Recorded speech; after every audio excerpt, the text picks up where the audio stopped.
What's up, guys? It's Ed here from Geek, back with another Google Ads Agency Roundtable. And look who we have today. We got Dustin back in the house. What's up, Dustin? What's up, guys? I miss y'all. What's up, Nick? How you doing? Great. All right. So what happens is if we're not consistent week to week with these, it's typically because we get on and we just start talking and then we forget to record, and sorry. So we pressed record early today. We haven't really started talking, and the topic of onboarding clients came up. So let's focus this entire conversation on onboarding, why it's important, how your process works, some pitfalls to avoid, that kind of stuff. So who wants to go first? Who wants to talk about their onboarding process first? Dustin just did it about 10 minutes ago. So Yeah. now, did you I do, guess we can talk about it. are we talking onboarding with the new client or onboarding internally with the team? Internally, we do both. Yeah. We're testing both. I mean, we do both, but it's like sometimes, depending on the client, they're a little bit harder to reel in and they won't sit still on a call. So in those cases, you kind of have to feel them out and be like, look, we're just going to do this and let you know what's happening, kind of a thing. But if some people want to be on a call, we kind of walk to introduce them to the team and all that. So like generally the process, like when somebody signs on, the way we've restructured things now is we kind of get them to fill out an intake form that has, 15 or 20 questions or whatever. Where are we sending leads? What are we targeting? What locations? Why should people choose you? Like all that great stuff. We'll review it internally and then have an internal kickoff call, which I just got off now with a new client. And there, I'll just go over it with the entire team. Okay, guys, here's basically I'm trying to brain dump because I've had the sales call with the client. I've maybe done an audit. I've done a bunch of stuff that in years past is very hard to make sure that gets like distilled down to the team, because then there's like all this stuff that I know that they don't know. And that's the real bottleneck. So my goal on these calls is for everybody in the company, like to brain dump. We put it in a doc, we have a strategy doc. There's a bunch of like information that's like internal, and then it's also partially what the client provided. And that's like, look, guys, this is the doc. This is the source of truth. Like whatever questions you have, we're going to get them out now. All right. As much as we can. I'm going to flesh out, the things that I know. And then that way we have a much better, stronger start internally. And then what we'll do is we usually schedule a kickoff call with the client, like the next day or sometimes the same day, if we so choose. And that's when we'll just go over, okay, let's firm up what you told us. So you told us this is what you want to go after. This is our goal. We're building landing pages. Our budget is X. These are the locations. We'll firm up anything that we're not really sure about. Sometimes they'll give us a location that's not like, yeah, we want to be, 35 minutes around our location. Okay, well, give me miles because I can't use minutes in Google Ads, right? So like stuff like that, we'll go through, access whatever we need, introduce them to the team. Okay, here's how this is going to kick off. The first week or so, things might be a bit slow. Week 2, week 3, we're seeing more progress. So basically just give them the whole timeline of events. They know who to reach out to. They know who's going to be reaching out to them. Like all the crap that ends up biting you in the butt because you didn't tell them like at the first, like before you started.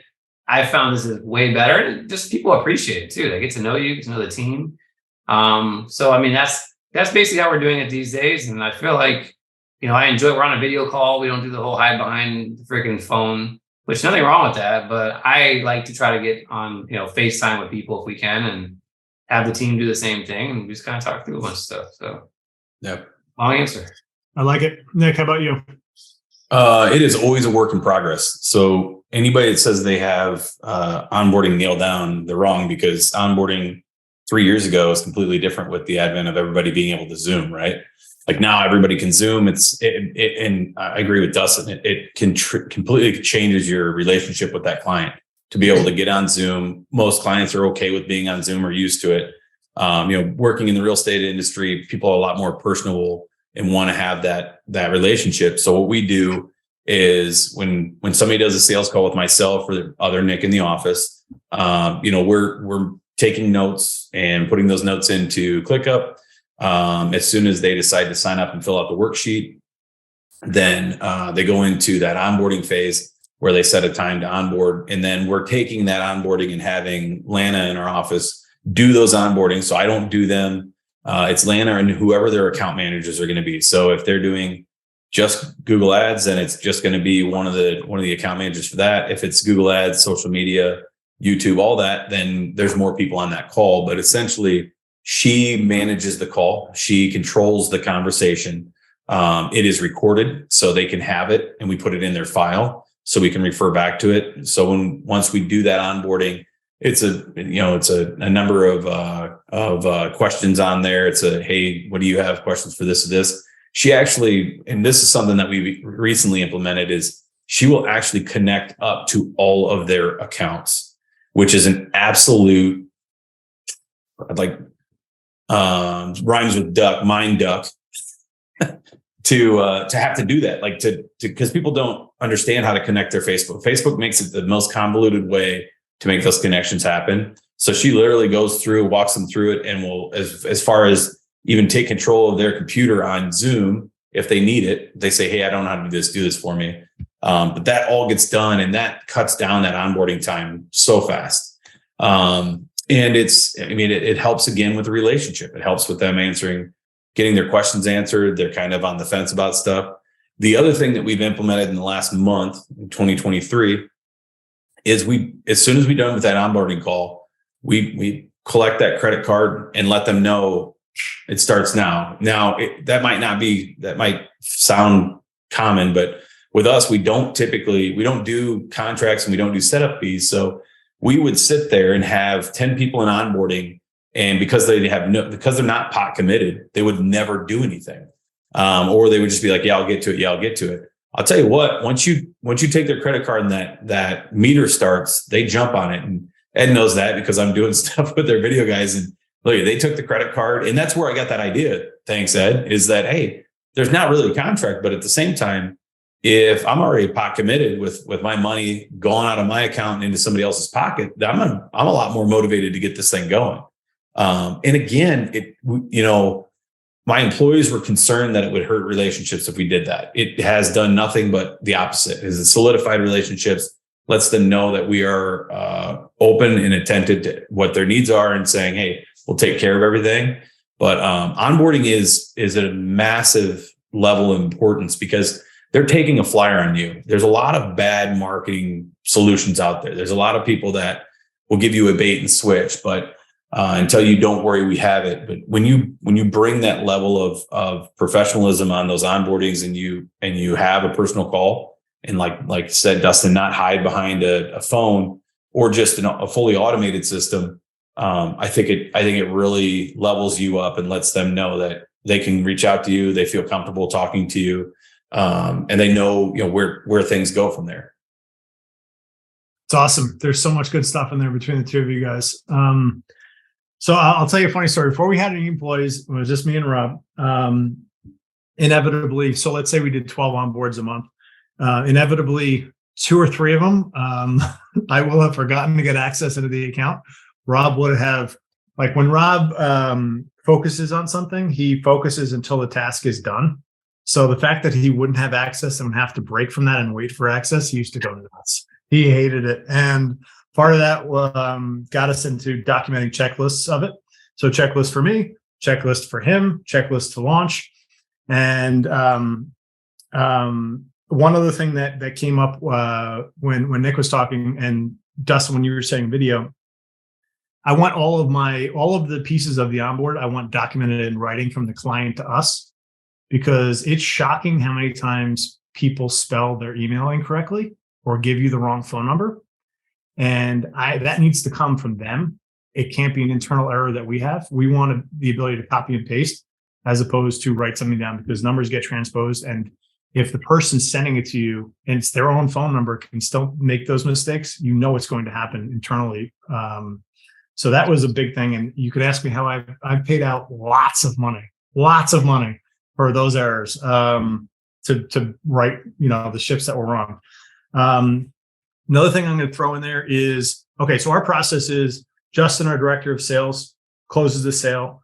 Part of his process is he sends out an email with the payment link and the questionnaire. Once payment's made and the questions are answered, he requests access. Once access is given, he fills out an internal onboarding form that spits off to the team, goes into Asana, and then starts spitting off all these tasks that need to be completed. In between that, Justin and Victor connect and do an internal handoff email that introduces them to the internal team. And then from there, Victor will handle the process of any software integrations that need to be checked off, like CallRail. You now need to approve the email so we can then get it re-added in the back end. We need to confirm that they got an Instapage test form submission. We can't just assume that they got it, because one time we forgot to put someone's email in there, and we spent $6,500, and I just had to write that check. So these are things that all get added into checklists. So he's got a set of emails that he sends out, and in those sets of emails is reestablishing and resetting expectations on how this process works and why we work the way that we work. And we have a video that Rob does of a 90-day process. And that video alone that has cut down so many questions that we got, like, hey, why isn't this happening? Why isn't this happening? Why isn't this happening? And it's like, I know we talked about it, but maybe you should go back and rewatch this video for a little bit more context, just to reaffirm that we have a process we're following here. We're not recreating the wheel. This is real. It takes time to dial in. If you're not comfortable, we get that. But if you're not comfortable, we should probably part ways sooner rather than later. Yep. And it's okay to offload somebody really quickly in the onboarding process if you're feeling that really bad friction early on and that this person might be a problem. It's okay. We believe it's okay to just refund them all of their money and part ways with them, because the internal hassle of getting them through and eating up internal resources, I don't think is worth the management fee at that point. Gets it over to the team. They turn around things. We shoot for 1 or 2 days and then back out to Victor to the client live. So that's our onboarding process. But I mean, Dustin, we've been talking since I think 2015 or 16 about checklists. 14, I think it was. Yeah. Wow, dude. It's almost 10 years. You believe that? And you were one of the first ones to be like, no, dude, you need to document this. You need to put checklists in place. Yeah. You can lose things. You can't wing it. And I was like, okay. So we started writing things down, and for us, the use of video and documenting answers was a big piece of it. So yeah, that's our process. And then, like Nick said, better never stops. You always iterate. It always gets better. Like us needing to confirm that an email was received from a client from a landing page came from an error that happened 8 months ago that we didn't even catch on. Yeah. But we caught it now, and it has saved us a tremendous amount of time and money. I'm like, okay, was that mistake worth $6,500? Yes, it was, because you know what? The guy could have been spending $2,000 a day, and it could have been a $30,000 mistake. So those are checks that you got to get comfortable with writing in business. And it's not just this, it's anything. You don't learn from the successes, you learn from the failures. Where did you mess up? How can you get better? How did you build up the calluses? So yeah, I know what's very interesting that Nick said, and you also said, because we just changed this. So, and it's funny because like people you said, Nick, is like the total opposite of how I see the same situation, which is just interesting. So we initially used to send people an invoice first, an agreement invoice. You pay that, and then we send you the intake, right? Mm-hmm. But when they paid that thing, I'm in my mind, I'm like, all right, time's going. Let's go. We send them the intake. Oh, I'll get to it tomorrow. Oh, I'll get to it next week. In my mind, I'm like, we're gonna launch this thing in the next 7 days. Like, I need this info now. So I was freaking out. Like, come on, like you paid. Let's go. It's not my money, but they're gonna be like, well, it took me 2 weeks. Why am I getting billed again? Blah blah blah. So I actually switched the order, and I actually send the intake first, and then once that's done and I feel good about it, then I send them the invoice. I still don't start anything until the invoice is paid, but I felt so much better because sometimes people just need more time anyway. Like, and I've always felt like crap, and I got to change the date on the invoice. If we didn't get anything for 2 weeks, I'm not going to let people. I don't feel right, billing people for time. I'm just sitting there doing nothing. That's my personal way of looking at it. So you're on retainer. Attorneys don't feel bad about that shit. I know, but they're attorneys. But I'm not an attorney. What? Neither do hotels. If you book this week and then all of a sudden miss your trip, doesn't mean you get another week. I know. That's why it's interesting to me, because my mindset is like, I don't know. I just feel bad, and I get all like, I don't say I lose sleep over it, but I definitely feel like, crap, man. Like, what's up? Why is this guy taking so? And then I feel like I'm rushing them, and I'm up their butt about it. I'm like, you know what? If I don't have any info from you, I don't, whatever. You just get it to me whenever you're ready. And whenever you're ready, we'll get started. I feel like it's just, I don't know. I felt a lot less stressed, but I do also feel like there's nothing wrong with the way you do it. It's just that I saw it from a completely different angle of chasing people. So couple things in there. that we noticed when I transitioned out of the sales role, and Justin's better at sales than I am. I have more market knowledge than he does, but he's better at sales and the follow-up process and all that. But a couple of things that we saw early on was we'd have open-ended emails out that we moved them in the CRM to expected close and the onboard a particular date. And we knew we just needed to tighten up the questions around it. And I learned them from Grant Cardone, like questions around like, okay, is there any reason you're not getting this back to me today? Like, is there, and the reason I'm asking if it comes off pushy, like, hey, the reason I'm asking here is it's a capacity issue. I have an open hotel room right now, but if you're going to tell me this is going to come in next week, that's okay. But I need to know because I'm reserving a spot for you specifically right now. So you kind of frame it. At least that's what we do. You frame it about, and they truly are getting capacity. And it's not an open-ended invitation. We need to know, because if you book this 10 days from now, we didn't talk about how backed up we are or what the backlog looks like. So that's how we kind of control that and have a really good sense on when things are going to close and not. And then within the CRM, we have a whole sequence of non-payment emails that Justin can send out based on where he thinks they are at. If they haven't, we have hey, we're going to cancel this out. Looks like, we're probably not a good fit or it got moved to the back burner. If that's the case, no biggie, just let us know. But either way, we're going to cancel it out on our end. So like there's documentation that we have to kind of close that loop. We saw that helped a lot because what you said, we used to send out stuff and it'd be like 6 months later, they'd be like, ding. And I'd be like, what? Where did this come from? Right. But that was... I would say, Dustin, the only thing I would change on your setup, and this is just personal preference, and there's no right answer. I mean, everybody's here is fairly successful. What they do is we actually don't send an invoice. They get a paid invoice receipt. So we tell them that when we take their credit card in, we're like, hey, we're gonna run your card today. If you give, and again, it might be the clientele that we have, right? So real estate agents they are quintessential ADHD squirrel. And then they're like, what were we talking about?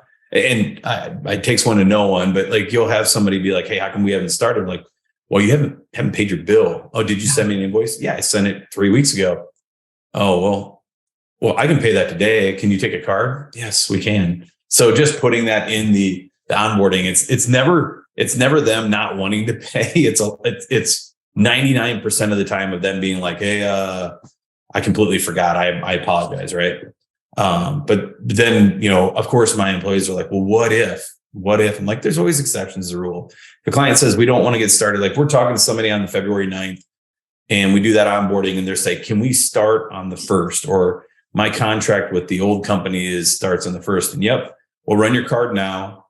And then we're going to do all the onboarding. And then your next bill isn't going to be until the 1st of that next month. So we'll make that time up for you. So you don't feel like you're getting slighted on that, but that still puts you pot committed. That still puts you in the mix. And we tell them that, like, if you don't pay today, then we probably won't start working on your stuff until right up to the beginning of there. We've got time now. There's an opening, like Ed said, there's an opening now for us to do that work. It might not be there when we get back. So we don't want you to lose your spot in the queue. And it's that scarcity sense, right?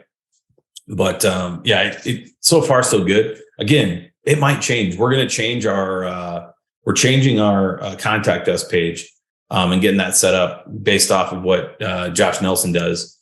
Video there saying, hey, thanks for this. We got a couple of questions to be able to best serve you. And it's putting them in position. So for us to be able to do a sales call and know that they're looking at this service, we go into calls, we start talking to them about something. And then all of a sudden they're like, well, wait. I heard you had a program that covers everything. Well, sure, we can talk about that now. So that'll help us itemize who's what, where, and when, and then be able to send them automated, PDFs or videos talking about the stuff that they're looking for and saying, hey, it sounds like you're looking for this. Here's some more information on that to get you sort of up to speed. So when we have this call, it's a lot more efficient for you and for us. And we can answer your questions and your questions are going to be better. So we're excited about seeing how that goes, especially with us doing all this video and getting more and more leads coming in. Like we had 3 leads today. Sorry, Ed, I can't tell you where they came from. I'm not sure until we talk to them, but we had 3 random leads come in today. So, having that system in place, we would know exactly where did you see us and how did you, who referred you? And then What are you interested in? What are you doing right now? And it's a choose your adventure kind of formula that we're using from Go High Level. Like you guys know is very common and very easy to set up. But I like it.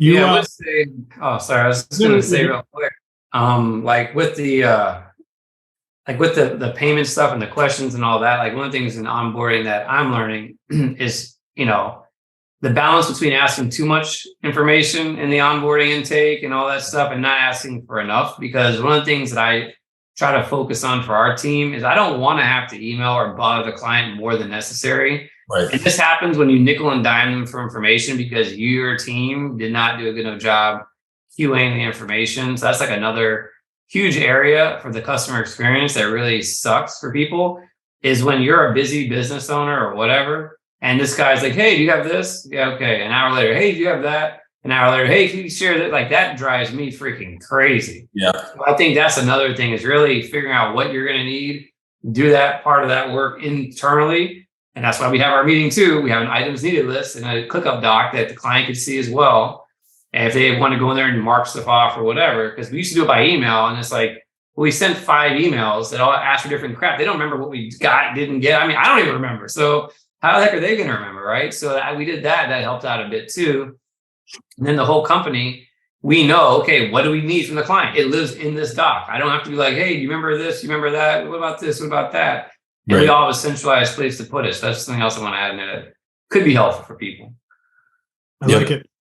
The one thing, Nick, one thing you both touched on, I learned years ago to never chase the invoice and that money in hand is the value. Chasing something down for 2 weeks or 3 weeks, there's a diminishing, value to that money. And so we do everything recurring payments. So when someone's working with another agency and they have a contract, our first rebuttal would essentially be, at that point we've had conversations about the performance in the account, and let's say they're paying $500 a month and be like, with all due respect, if you continue to spend for the next week and a half what you're spending budget wise, you're going to lose more than $500. Yeah. So I know I get the idea of sunk cost, but like, why put good money after bad? Let's cut the loss here and move forward. That's our first attempt at the close, isolate the objection, and then circle back with that.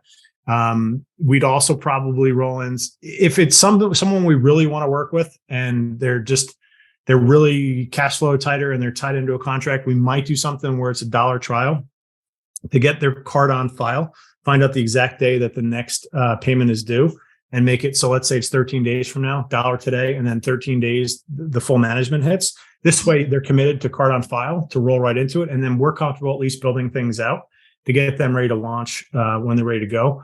The one thing I don't do is like what Nick had said about a bill today and then wait and then rebill to create the normalization of a normal billing cycle. I don't do that. The reason is I'm a lazy fucker and I don't want to have the accounting headache. And I just want the ease and I want the payment profile set up and recurring. Yep. And I don't want to have to chase down or set a reminder and just literally forget about it because I've done that and not built someone for 6 months. It's happened. Right. And you guys know about that. So like that's my take on it. But do you guys, when you say invoice, are you collecting payment and then running things through manually processing, or are these things automated? Yeah. So I use FreshBooks and Stripe. I could probably get rid of FreshBooks and do Stripe alone if I wanted to. It'd be kind of a painstaking job to do, but we will go in and they allow you, Stripe or FreshBooks allows you to manually put their card in. So we collect all their card information, put that card in, and then run it for same day. So as soon as you hit reoccurring on that FreshBooks, it'll run that invoice. It'll tell you we're going to run the invoice today on the prompt. Yep, run it. Sends them an invoice with a paid sort of stamp on it saying you paid, and then they know it's reoccurring every month. Every once in a while we'll entertain. Like somebody will say, "Hey, do you mind if you run this to the 15th or you run this to a certain date?" Ford did that to me when I bought my new truck. They're like, "Hey, when do you want your payment to be?" I'm like, really? Like that's huge. If you're able to, like, I would never ask a client that because they're going to push it 30 days out and be like, well, in 30 days, it'd be great. but yeah, like, today in 3 days it'll be again. Yeah, giving them that flexibility. Yeah, giving them the flexibility is something that we'll do, but we'll run it like same day, and then get that started for them and get everything set up. Like you said, you don't want to wait and build that out. I mean, that's something that we're telling them. We're going to still build that out closer to their go date, depending on our workload. Now, if we're light on workload and the ops team's like, hey, we're ready to run on this, they'll run it. But at the same time, we don't have any alerts telling us to, doing everything in ClickUp and having the processes automate over to say, hey, reach out to the client, let them know that it's ready whenever they are. We'll typically do that. Like right now, if we're manned up pretty well. So workload isn't super heavy for everybody.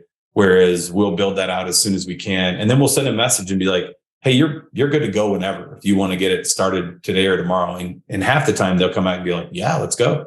So, but yeah, I think again, there's no perfect way to do it. And it's always changing. In a year, we could have the same conversation and things might have changed drastically on how we do stuff, right? Knowing that you don't have the best answer is the best way to run life and learn from your mistakes, right? We're gonna get bit by some jackass at some point and say, okay, don't do it that way because we don't want that to happen again.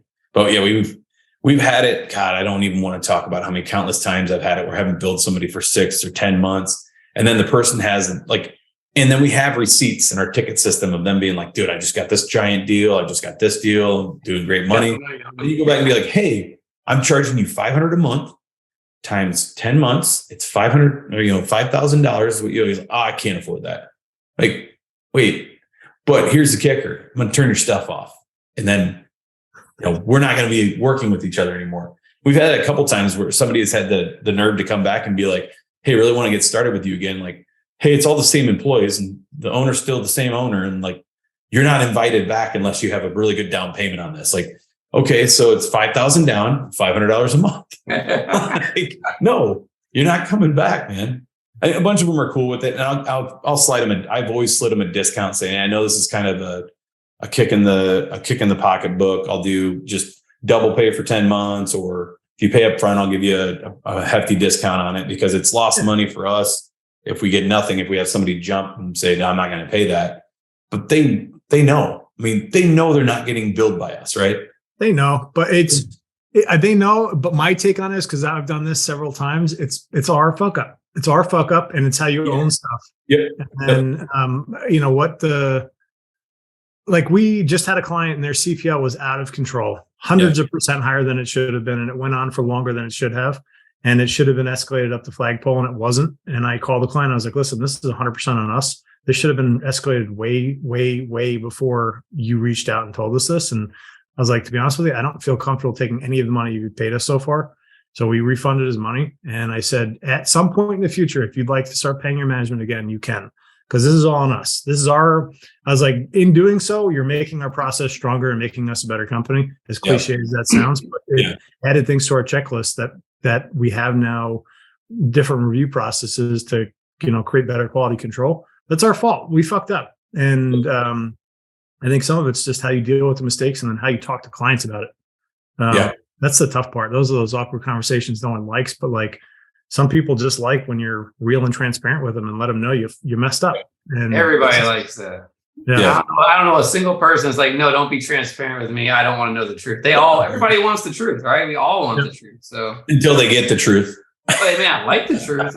They may not like it. Yeah, that's it. Exactly. Truth is, you haven't worked your leads. Like that's what the system's not. There we go. The leads don't suck. Here comes I knew it was getting worked in somewhere. Yep, it's awesome. Mark's gonna be mad he's not here to hear that too.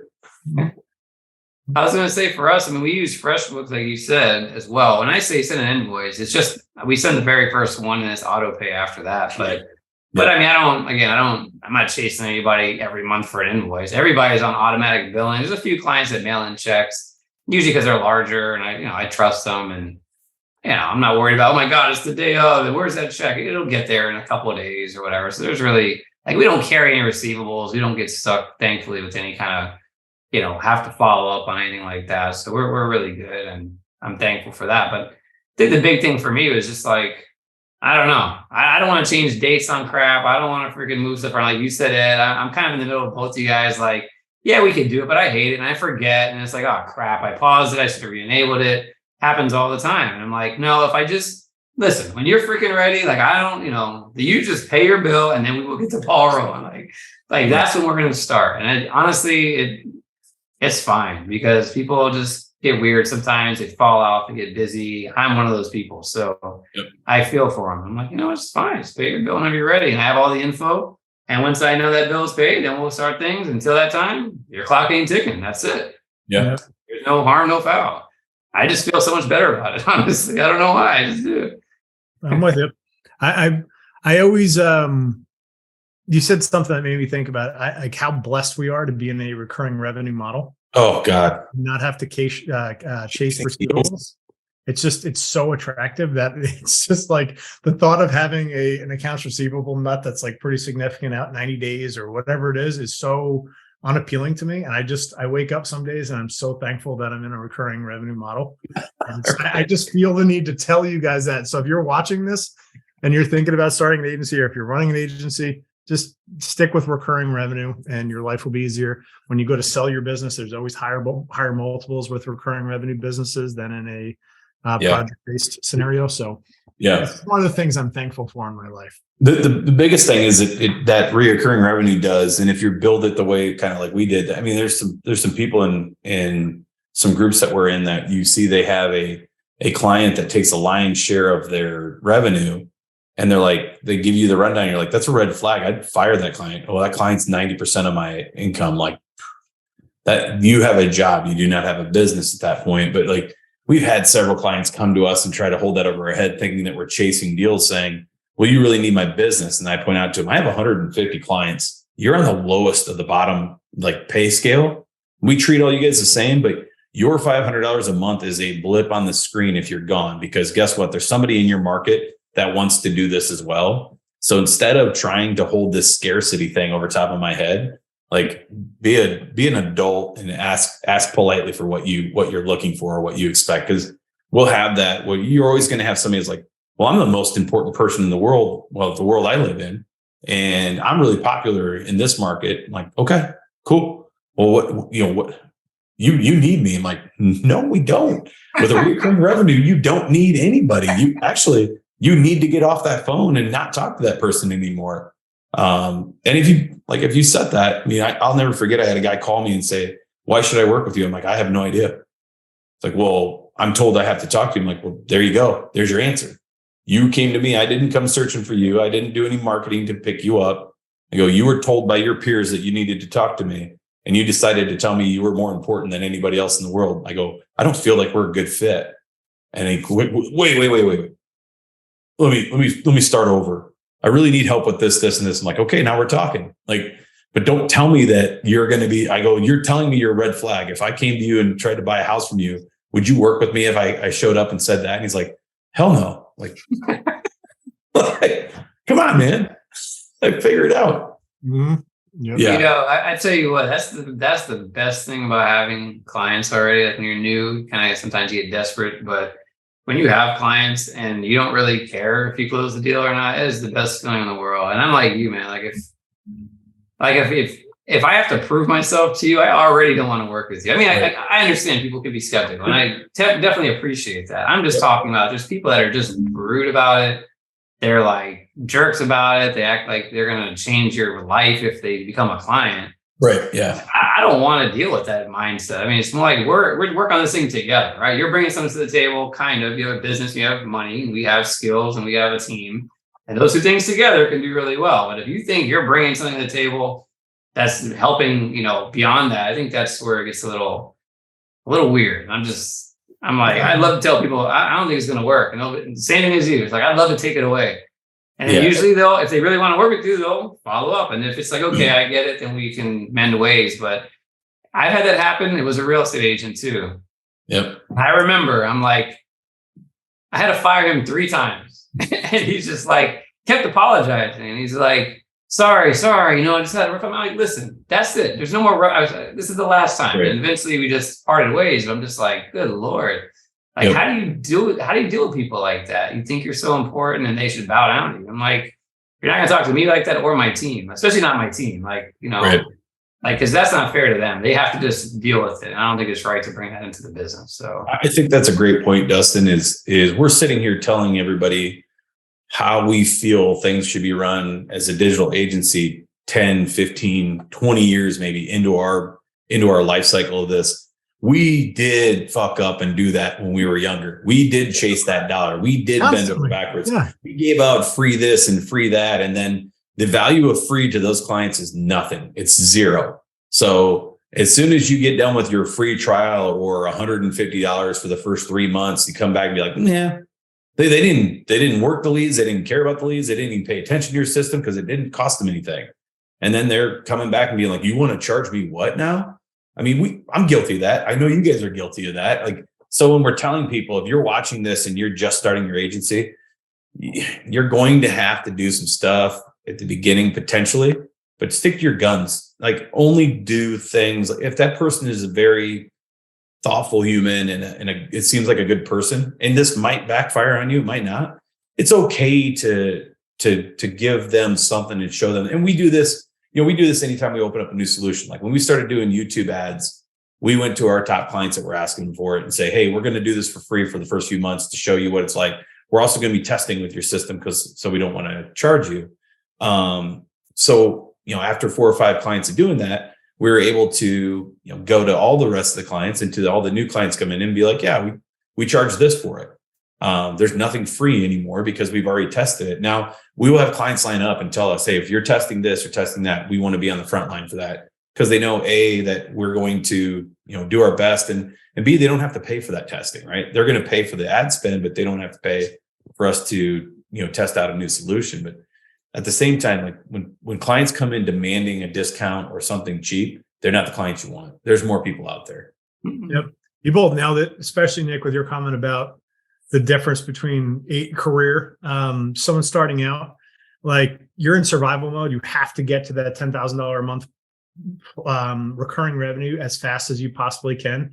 So yeah, I mean, you do have to eat some dirt. You got to eat that spoiled food on the side of the road to survive. It may make you sick, it may not, but that's like something you got to do. And we've all done that over our journey. Yeah, I've so many different ridiculous stories of that. And it's part of, that's what, when we brought in one of our team members, I kept using the analogy, it's calluses. You have to build up the callus. Yep. Like and he likes to lift weights. So like, he got it right away. He's like, these are mental scars that you're going to form that are going to help you, whether or not you stay at this company or go do your own thing or go work somewhere else. You're going to build up this mental muscle that is going to make you a hot knife through butter, because Yep. you've done it so many different times that it's going to become second nature. Like we've all three had so many of these conversations that you're rarely surprised by a question that you get on a call. And that's the part you got to get to. And that comes with reps. So it's all reps. So Yeah, 100%. that's all I got. I love it, guys. Anything else you guys want to throw in before we wrap up? yeah, one last thing, access. We use Leadsy. It's been really a blessing for us. So like you mentioned, Facebook Business Manager, it can make it a lot easier. It's not perfect because the person that you're dealing with has to have access and the right permissions, but Leadsy is basically a tool where you give one link to your client. If they're like a user on the right, the Google accounts, Facebook, but you can get your Facebook, Google, TikTok, Tag Manager, Google My Business, Analytics, all in one link. And they just basically link it all together. So we used to have to walk through this thing and, okay, here's the instructions for Analytics. Here's the instructions for Google. Here's the instruction. Wait, do you have a Google account? Do we have to build one for you? Like, it was this whole thing. Now we just send them a link. We have them try their best. And then on the onboarding call, then, well, all right, we didn't get this. Let's get that now. We didn't get this. Let's get this. So we'll fill in the gaps after that. But it's such a blessing. Then if they don't have permissions, this happens a lot. Somebody else, their web guy or whoever does, okay, forward them the link. Now they can click on the link and do exactly what you would have done, right? So it's way easier. I actually am an affiliate for them, but I don't promote them, but it's a great tool. Google Business Profile, does it connect up those? Yeah, Google Maps, whatever you want to call it, but you can get the Maps access. It'll change. So it'll change in 30 days. The name will change again. Yeah, it'll be Google Google My Business again. It might be the next name. Yeah, part due. So what's that domain then? Leadsy.io, I think LEADSIE.io. Leads. Okay. Yeah. Okay.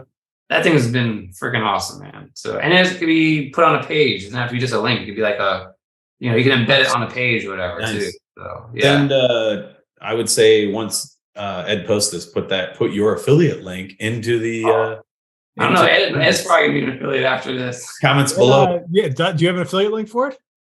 I'm sure I do. I think I do actually. Yeah, send that over to me. Email Send it over. to us, Hey, Richard, as you're watching this, can you throw Dustin's affiliate link in there? Yes, I want to be rich.